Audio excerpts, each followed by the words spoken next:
sih? Gimana sih? Jadi Bluebeam Project itu adalah salah satu senjata daripada orang-orang satanik nih. Di saat dunia gelap dengan terjadinya blackout, ya kan, di situ mulai mereka tuh. Juga saya baru ingat. Jadi Bluebeam ini akan disamakan atau akan dibantu sama teknologi yang namanya HAARP atau HARP. Itu yang bisa mengatur gempa bumi dan lain-lain gitu teh. Mereka juga punya cuaca kayak gitu ke situ. Bahkan sekarang ini kalau kita bisa lihat hujan yang ada saat ini itu berbeda dengan hujan yang dulu. Dan sekarang banyak fenomena di mana orang-orang pada gampang sakit. Iya, benar.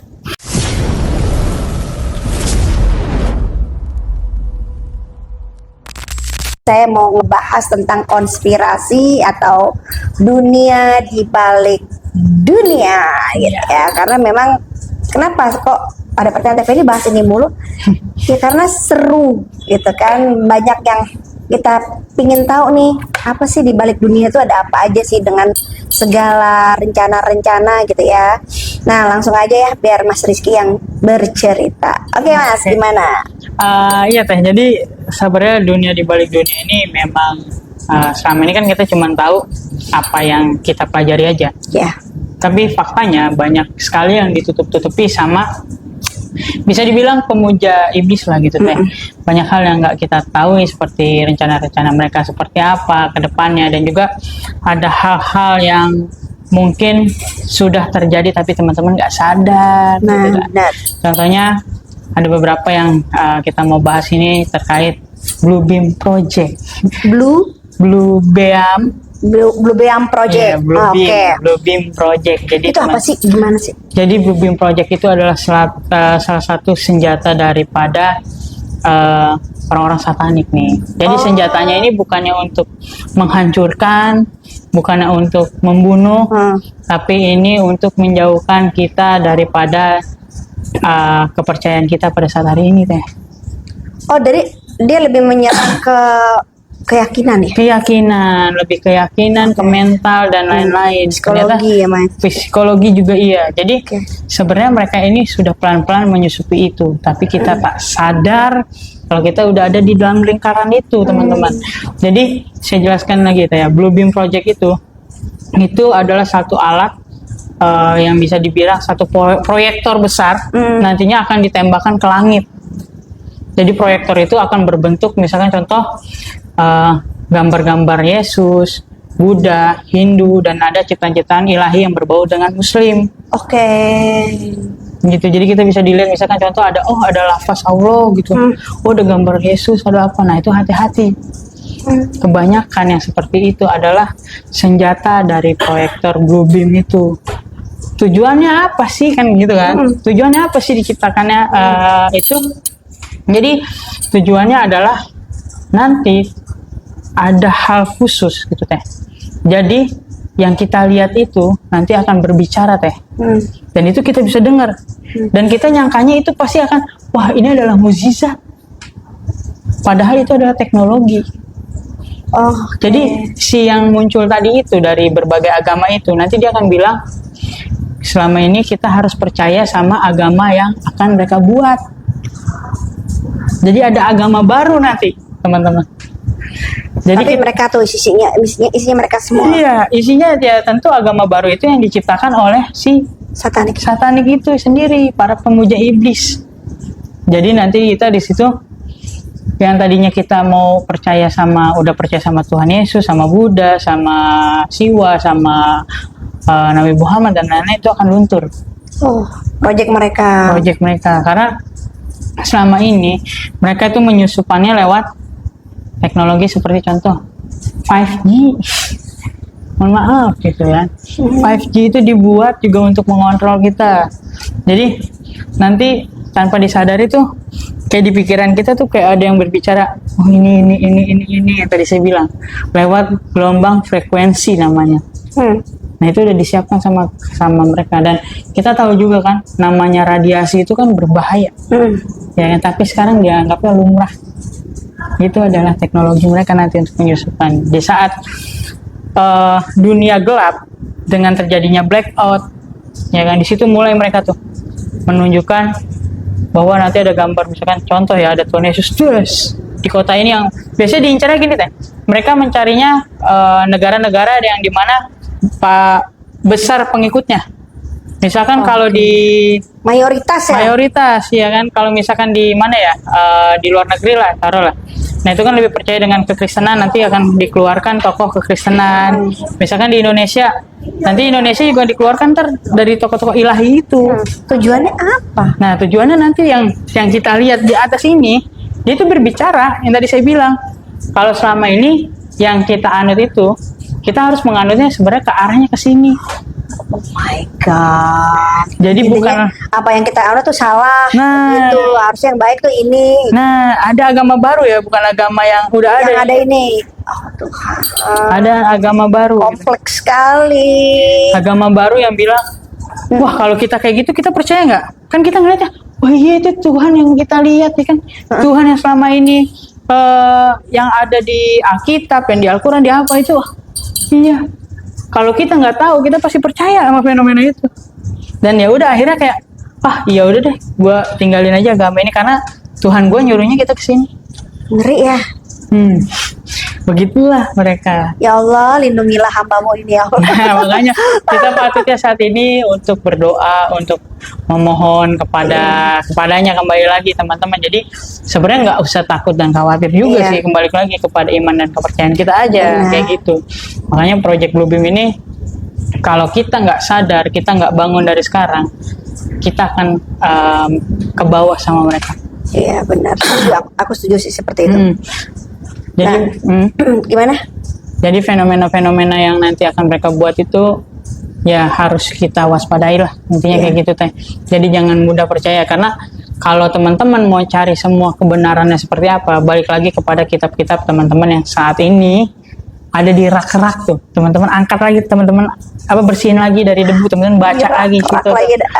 Biasanya kan kalau kitab-kitab suci gitu kayak Alkitab, Al-Quran itu buat menuhin doang deh, menuhin tempat rak-rak doang kan biasanya. Bisa dihitung di bukanya. Udah gitu paling kalau ini juga lupa, biasanya udah pakai HP, semuanya HP. Sedih ya. Sedih kadang-kadang ya, rusak atau gimana. Jangan terlalu terlena sama handphone apa bagaimana itu teknologi yang kita pegang ini ada masanya, tapi yang di kitab itu nggak ada matinya. Oke. Nah, berarti itu sudah mulai terencana kali ya? Sudah mulai terencana, termasuk kalau kita lihat fenomena-fenomena UFO. Walah, UFO itu adalah salah satu telegram dari mereka juga, ada yang buatan mereka. Kalau yang di langit-langit kayak bintang jatuh dan lain-lain itu termasuk juga. Ada juga yang dari itu uji coba mereka. Makanya kalau ada yang bilang, Kak itu ada ini. Kalau misalkan meteor, kalau contoh ya, kalau emang beneran meteor itu jatuh ke langit terus ibaratnya menghantam bumi kan, kalau dalam pelajaran sekecil ini aja bisa nganter. Iya. Nah itu kalau gede banget itu kan biasanya, buset itu gede banget. Iya, udah berapanya itu? Iya kan, nyebur kemana? Kalau nggak mungkin, kalau ke laut kan pasti ada gelombangnya. Iya. Dan juga saya baru ingat, jadi Bluebeam ini akan disamakan atau akan dibantu sama teknologi yang namanya HAARP atau HARP. Itu yang bisa mengatur gempa bumi dan lain-lain gitu teh. Mereka juga punya cuaca kayak gitu.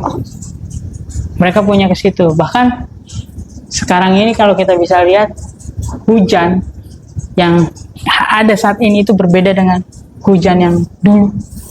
Iya, kadang-kadang ada pernah berita kemarin juga mengandung apa kayak banyak gitu ya? Bisa dibilang logam. Ya, karena kebenarannya seperti itu. Ini juga menyangkut juga sama dengan teori Bluebeam Project. Jadi ada juga namanya chemtrail. Nah, chemtrail itu udah dipakai dulu teh semenjak perang Amerika melawan Vietnam. Kan dulu orang-orang Vietnam ngumpetnya di kolong-kolong tanah tuh, kalau teman-teman tahu. Jadi mereka ini menggunakan senjata perubahan cuaca ini, diisi bahan-bahan kimia teh. Jadi kalau misalkan tanaman kena itu mati, manusia yang kena air itu mati juga. Jadi itu namanya chemtrail. Jadi di langit-langit kalau misalkan teman-teman melihat ya kan, ada pesawat yang mengebulkan asap berwarna putih susu, udah pasti itu chemtrail. Dan sekarang banyak fenomena di mana orang-orang pada gampang sakit. Iya benar. Nah itu Dari mereka juga kayak gitu. Itu chemtrail namanya. chemtrail. Ya, chemtrail itu ada di konten saya di Instagram juga, bisa dilihat tuh. Nah itu berupa apa, kayak di udara berarti? Di namanya? udara. Jadi kalau HARP itu teknologi yang bisa membuat hujan. Kalau ini bisa dibilang bumbu untuk bikin orang-orang sakit lah ya. Tumbuhan rusak. Jadi nantinya akan ada yang lebih berbahaya lagi teh. Ya kan, selain Bluebeam tadi kan Bluebeam Project di saat kita blackout, oh nanti itu masalah kepercayaan nih. Ya kan, chemtrail itu membuat nanti bahan pakan yang ada pada saat hari ini yang Tuhan udah kan sebenarnya Tuhan udah nyiptain kita nih berserta isi-isinya, makanannya ada di situ, ya kan, lewat tumbuhan, obat-obatannya ada lewat tumbuhan juga. Nah itu nanti akan dimatikan semua. Dimatikannya lewat apa? Lewat salah satu pesawat yang lewat dan menyebar bahan-bahan kimia. Dan itu memang sudah kelihatan. Itu tuh kerja-kerjanya satanik. Ya Tuhan. Memang menuju ke lebih dekat menuju. Kadang aku malah gini loh. Aku tuh kadang malah berpikir gini ya. Sebenarnya cerita kayak gini kalau untuk aku ya, aku makin sayang dengan Tuhan. Tuh. Ya makin sayang dengan Tuhan dan makin menggantungkan dengan Tuhan. Ya.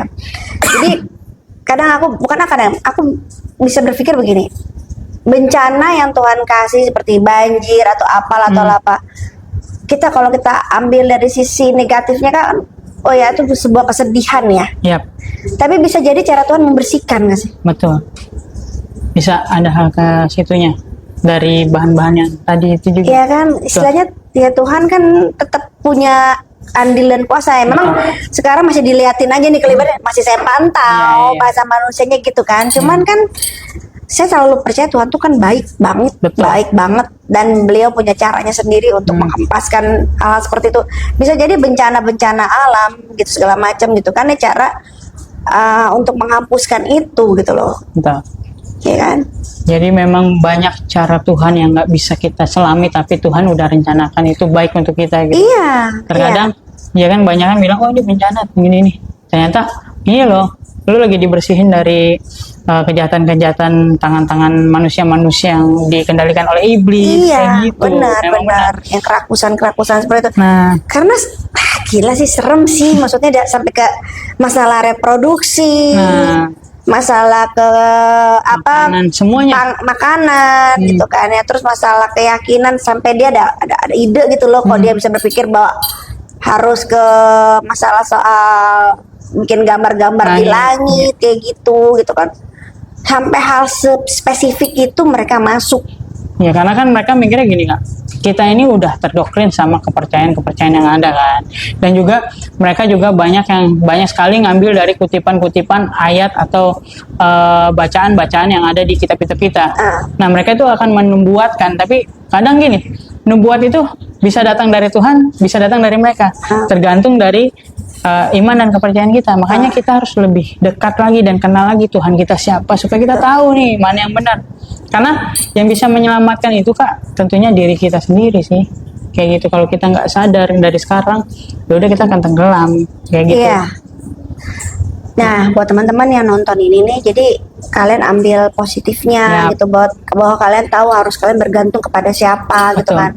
Dan khusus untuk keimanan kalian ya, apapun agama kalian yang nonton ini ya, kalian ya tingkatin lah keimanan itu gitu. Karena menurut saya ke depan itu ya memang kita hanya mutlak bergantung pada keimanan kita. Betul.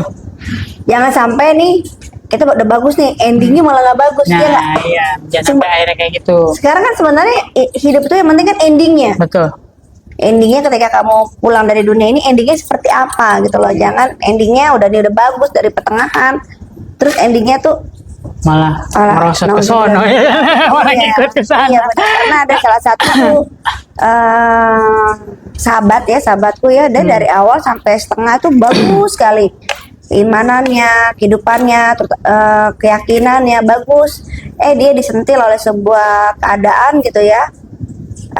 Masalah asmara sih lebih tepatnya, parah ya. Nah, tepatnya lebih masalah asmara. Nah, terus mending kalau masalah ekonomi, asmara, masalah percintaan, ya Allah, itu kan dia langsung udah bukan jadi kayak manusia, ibarat kata udah berubah haluan lah seperti itu. Dan akhirnya saya ngelihat gimana dia meninggal itu mukanya tuh kayak anjing. Masih ada dosa yang ini ya. Bener-bener padahal dia ganteng masih hidup itu dia ganteng, pas dia endingnya itu ininya nih apa sih kayak anjing gitu, hitam gitu kayak anjing kayak begitu. Terus ya pokoknya banyak deh fenomena alam ketika dia mau dimakamkan itu ya, banyak fenomena yang akhirnya bumi pun menolak. Itu yang maksud saya, yang penting tuh kita sebagai manusia ending kamu tuh seperti apa gitu. Oke, lanjut. Nah iya, makanya benar banget apa yang tadi Kak Penny bilang gitu kan, baik lagi kepada keimanan kita dan ketakwaan kita kepada Tuhan kita. Dan juga teman-teman, ini kan saya berbicara seperti ini bukannya untuk menakut-nakuti, sekali lagi Kak, tidak, tapi emang benar untuk membuat kita itu sadar dan lebih dekat lagi nih sama Tuhan gitu. Aku ngomong sama Rizky tuh nggak, impactnya apa? Aku makin, malah yang aku dapatin ya di hatiku, aku makin cinta sama Tuhan loh. Dan bener-bener kita yang berharap akan pertolongannya ya. Yap, betul banget. Iya kan, jadi kita bener-bener tahu nih posisi Tuhan tuh ada di mana. Nah, kadang kan kita cuma bisa ngandelin diri kita sendiri, merasa kita mampu, merasa kita hebat, ya kan. Tapi di saat nanti teman-teman butuh apa-apa, jangan sampai nih misalkan Tuhan disangkanya nggak jawab, Tuhan disangkanya nggak ada. Padahal tuh dia ada gitu Kak, dekat sama kita, dan dia juga tahu kapan waktunya kita akan mendapatkan sesuatu tuh dia tahu banget gitu. Benar. Waktu dia tuh tepat, bukannya cepat. Iya betul, aku setuju. Makanya di sini kita membahas seperti ini juga, ini adalah salah satu agenda yang nggak bisa teman-teman dapatkan sembarangan juga gitu. Dapatnya cuma emang saya pribadi pun ini yang saya dapatkan dari ya pengalaman saya waktu itu di satanik itu. Makanya mau saya bagikan kepada teman-teman supaya teman-teman yuk kita lebih sadar lagi yuk sekarang gitu. Iya, dia karena masuk mana-mana. Saat ini kita udah, kalau dibilang udah kalah jauh sama mereka, kalah jauh Kak. Iyalah, kalau gitu. Mereka udah lari, kita masih jalan. Iya. Ya kan?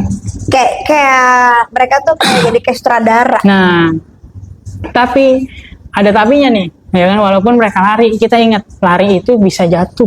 Nah, benar. Dan jalan itu bisa lari. Soalnya kebutuhan manusia, kalau saya lihat ya, kebutuhan manusia itu justru jadi panggung mereka. Betul. Panggung mereka ya, wah mereka tahu kan segala kebutuhan manusia itu apa sih, kekurangan manusia, apa kerusakan manusia. Mereka tahu itu, jadi mereka panggungnya ada di situ gitu. Sama kayak mungkin saya sedikit cerita gitu kayak dari pengalaman hidup saya gitu teman-teman. Kalau dibilang kalau berbicara seperti ini aman gak sih sebenarnya kan gitu. Tentu kalau dibilang aman ya secara manusia saya selalu berharap sama Tuhan kalau saya akan diamankan oleh Tuhan. Iya betul. Tapi kalau emang secara langsung mereka tuh nggak bakal tinggal diem, dan mereka akan membuat saya itu diem gitu. Jadi ada beberapa contoh yang pernah saya alamin juga waktu itu. Ini tadi kalau kakak temannya gara-gara